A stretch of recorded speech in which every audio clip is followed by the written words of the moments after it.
काफी सारे जने बहुत सारी मात्रा में ऐसे होंगे कि जो भगवान का भजन भी मतलब मंदिर भी जाएंगे और तामसिक भोजन का भी आहार करते हैं बिल्कुल महाराज जी। नहीं, बिल्कुल इसे मतलब कुछ मंगलवार को हनुमान जी के जाएंगे, मतलब इसे हर कुछ नहीं होने वाला। सबसे पहली बात है हमारे आहार शुद्धि, मन शुद्धि। देहाती भाषा में कहते हैं जैसा खाओ अन्न वैसा बने मन। देखो, अगर हम शास्त्र की आज्ञा का पालन नहीं करेंगे और मनमानी आचरण करेंगे तो नरक जाओगे। पहले आहार शुद्धि, मन शुद्धि। अगर जैसा खाओ अन्न वैसा बने मन। किसी भी प्राणी को दुख देना, हनुमान चालीसा का भी पाठ करते हैं। ये अपनी वासनाओं की, अपनी जिह्वा को थोड़ा रोको यार। शराब पीते हो, मांस खाते हो, अंडा खाते हो, इस तरह के व्यवहार करते हो और हनुमान जी और शंकर ये ऐसे प्रसन्न हो जाएंगे, ऐसे काम बन जाएगा? कुछ नहीं बन जाएगा। अवश्य में भोक्तव्यम कृतम कर्म शुभाशुभम। जो तुम कर्म करोगे तुम्हें भोगना पड़ेगा। चाहे मुर्गा हो चाहे बकरा हो, सब जीव अपने प्राण बचाना चाहते हैं। सब जीव, तुम उनको काट कर खाओगे वो भोगना पड़ेगा। राम जी के रूप में भगवान ने यदि बाली के चरण में बाण मारा तो भगवान श्री कृष्ण के चरण में व्याध के रूप में उसने बाण मारा। देखो ना, लीला देखो। भगवान ने अंतिम अपनी लीला जो श्री कृष्ण लीला है वो यहां संपन्न की कि भगवान के चरण में व्याध जो है बाण मार रहा है। अब आप विचार करो, जब वो सरकार समर्थ होते हुए भी अपने लीला का लीला दर्शन कराते हैं। श्रवण कुमार के वध का संयोग बन गया दशरथ जी के हाथ से, शब्द वेदी बाण मार दिया। तो देखो उनका जो कर्म था वो तड़प तड़प के अपने पुत्र भगवान राम के वियोग में प्राण त्यागना पड़ा कि नहीं पड़ा?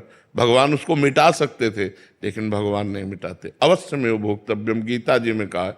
इसलिए हमारी प्रार्थना है कि तमोगुणी भोजन का त्याग करो, सात्विक भोजन और संयम से रहोगे तो तुम में जो बल आएगा वो एक महान पवित्र बल होगा। आज बल नहीं दिखाई देता, चेहरे में कांति नहीं है, विचार में पवित्रता नहीं है। ऐसा नहीं, हम पशु नहीं हैं, हम मर्यादा से चलने के लिए हैं। हमारी मर्यादा बनाई गई, शास्त्र मर्यादा हमारी कानून व्यवस्था है। यदि हम शास्त्र मर्यादा से चलेंगे, शास्त्र कानून से चलेंगे तो हमारा मनुष्य जीवन सार्थक हो जाएगा, नहीं तो निरर्थक हो जाएगा। जैसे आजकल बच्चे कहते हैं हम स्वतंत्र हैं। नहीं, स्वतंत्रता नहीं। माता पिता की आज्ञा की परतंत्रता, शास्त्र की आज्ञा की परतंत्रता, गुरु की आज्ञा की परतंत्रता, कानून की परतंत्रता, अगर ये स्वीकार करोगे तो स्वतंत्र हो जाओगे। अगर मनमानी करोगे तो परतंत्र हो जाओगे। मनमानी स्वतंत्रता नहीं होती, मनमानी इंद्रियों की परतंत्रता होती। जो इंद्री कहती वही हम कहते हैं। आप अपने को स्वतंत्र समझते हैं, इंद्रियों के गुलाम, मन के गुलाम, तो स्वतंत्रता कहाँ है? स्वतंत्रता तब होगी जब हमारी बात पुनः समझ ले। शास्त्र आज्ञा के अधीन चलोगे, गुरु के अधीन चलोगे, संतों की वाणी के अधीन चलोगे। भगवान शास्त्र और संतों के रूप में विराजमान है तो आप स्वतंत्र हो जाओगे, माया मुक्त हो जाओगे। तो आचरण और भोजन, ये दो का बहुत बड़ा योग है। अगर हमारा भोजन ठीक तो हमारे आचरण ठीक होंगे, हमारे आचरण ठीक तो हम भगवान को प्रसन्न कर सकते हैं। गंदा आचरण।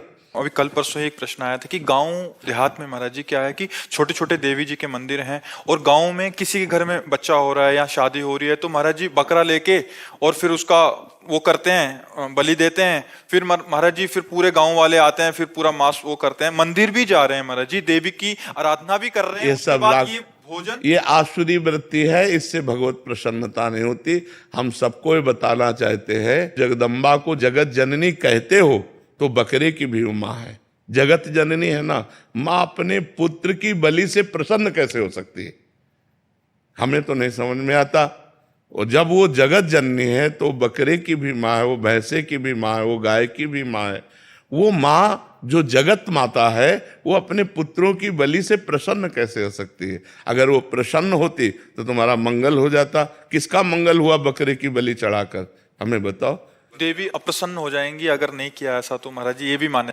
अरे अगर वो अपने स्वरूप में आ जाए तो सबको चाट जाए उनको। वो तो महाकाली है, महाकाल स्वरूप भी है, तो वो दुष्टों का संहार करने के लिए रूप माता जी ने धारण किया, वो दुष्टों का खून पिया, जो संसार के पवित्र जीवन जीने वालों के लिए वो मृत्यु काल रूप थे, जैसे महिषासुर, शुम्भ निशुम्भ, रक्त बीज, माता जी ने इनका संहार किया। इन बकरी बकरों का थोड़ी संहार करने से माता जी प्रसन्न हो जाती है, ये तो मूर्खता है, कोरी मूर्खता है, कभी माता जी प्रसन्न नहीं होती। हमें लगता है कभी ऐसे कार्य नहीं करने चाहिए और ये सोचो कि माँ प्रसन्न हो जाएंगी, मुझे ऐसा नहीं लगता। माँ ऐसे नहीं, कुपुत्रो जायते क्वचिदपि कुमाता न भवति। माता जी तो तब प्रसन्न होंगी जब सब पर दया करने लगो, सबको सुख पहुंचाओ, नाम जप करो, अच्छे आचरण करो, तो जगदम्बा प्रसन्न हो जाएगी। अगर फिर से उनको प्रसन्न करना है महाराज जी, और ये प्रथा चली है, और जैसे किसी के घर में पुत्र देखो हुआ, शास्त्र में विधान है, नारियल की बलि, नींबू की बलि, इनकी बलि सात्विक बलि दे। आप कच्चा नारियल की बलि दे सकते हैं, तो ये भी बलि तो मानी जाती है। ये सब मनमानी आचरण है, इससे देवी प्रसन्न नहीं होती है। और देवी को रक्त चाहिए तो चराचर जीवों के हृदय में देवी विराज। देवी प्रपन्नार्थ हरे प्रसीद प्रसीद मातर जगतोखिलस्य प्रसीद विश्वेश्वरी पाहि विश्वम त्वमीश्वरी देवी चराचरस्य। त्वमीश्वरी देवी चराचर से, वो चर अचर की ईश्वरी है, उनको किसी के खून की जरूरत है, माँ को किसी की खून की जरूरत है। अरे माँ तो अपने खून को दूध बनाकर अपने बच्चों का पालन करती है।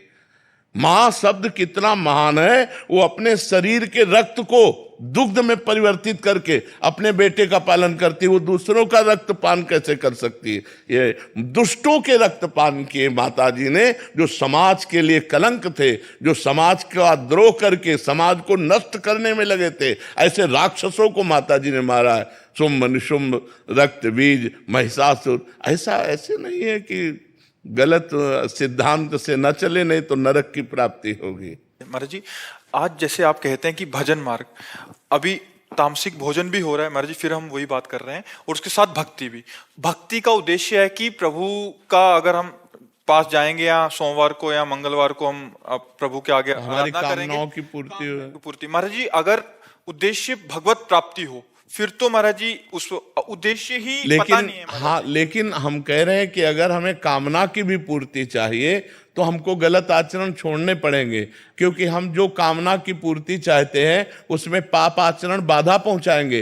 पाप का फल दुख है, पाप का फल विपत्ति है, पाप का फल संकट है। यदि आप मुर्गा मुर्गी खाते हो तो पाप कर रहे हो, और वो पाप आपकी कामनाओं को पूर्ण नहीं होने देगा। चाहे हनुमान जी के पास जाओ, चाहे राम जी के पास जाओ, जहां भी जाओगे जीवों की हिंसा करते हो, जीवों को दुख देते हो, गंदा आचरण करते हो, गंदा भोजन पाते हो, तो भगवान प्रसन्न नहीं होने वाले। और आप किसी मंदिर न जाओ, घर में पवित्र आचरण करो, पवित्र भोजन पाओ और नाम जप करो, तुम्हारे घर में भगवान आ जाएंगे। कहो सो कहां जहां प्रभु नाही, हरि व्यापक सर्वत्र समाना, प्रेम ते प्रगट होए मैं जाना। तो प्रेम कहां से आ जाएगा जब अपराध करोगे? इसलिए सब जो कामना भी पूर्ति चाहते हैं तो उनको चाहिए कि गंदा भोजन और गंदे आचरणों का त्याग करें, तो उनकी कामना जल्दी पूर्ण हो जाएगी, निश्चित पूर्ण हो जाएगी। समझते हैं कि मतलब मुर्गा और मछली का हिंसा करने से ये जीव हिंसा के अंतर्गत नहीं आता। क्यों नहीं आता? तुम्हारी अंगुली काटे तुम्हें कैसा लगेगा? दर्द नहीं लगेगा? उन जीवों को देखो, एक चींटी के भी पीछे अंगुली लगा के देखो, ऐसे वो भाग रही अपने प्राण रक्षा के लिए। क्या उनमें जीव नहीं है? क्या मुर्गा अपना प्राण बचाना नहीं चाहता? क्या पशु पक्षी प्राण बचाना नहीं चाहते? और जिनको ये है कि अगर हम खाएंगे नहीं तो सृष्टि बढ़ जाएगी, तो तुम अपने बैलेंस की चिंता करो। तुम्हारा बैलेंस जब परमात्मा बनाएगा तो तुम्हारे होश उड़ जाएंगे।